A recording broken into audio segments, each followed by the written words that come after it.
15 апреля 2015 года. Сегодня Красная Горка. Великий праздник божественный. Вот мы зашли с супругой в лес и наблюдаем картину ужасную. Это Новопавлино, микрорайон. Вот мы здесь гуляем. А это специально я снимаю для Воробьева, губернатора Московской области.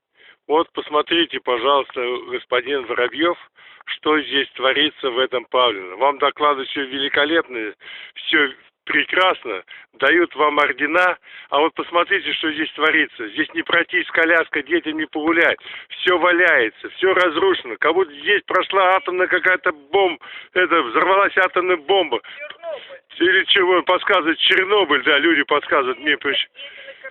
Деревья съедаются сельскохозяйством, никто ничего не убирается, полностью уничтожается лес, последний лес, который находится между железнодорожным и Павлино. Посмотрите, я не обманываю. Вот что творится.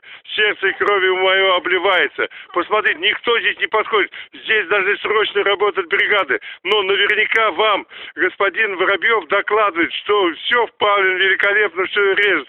Пройти невозможно. На велосипеде проехать невозможно по лесу.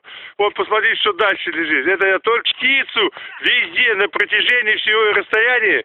Это такое происходит. Смотрите, лес весь сеян короедом, никто ничего не обрызгивает, ничего не делает. Что творится? Помогите, люди, помогите. Давайте вникать в это дело. Это же наша природа, это наша экология. Что с нами будет дальше, я не знаю. Ну вот, смотрите, что есть. Помогайте, пожалуйста, люди, помогите все. Все обращайтесь. Вот, Воробьев, вы должны сами сюда приехать, непосредственно дать указания. Ужас, ужас, ужас, ужас. Если эти меры не будут приняты, мы сейчас все это отсылаем на депортал. Вот, если эти меры не принимать, будем писать президенту Владимиру Владимировичу Путину, чтобы он обратил на это все внимание. Посмотрите, что дальше творится. Ужасно. Пройти невозможно.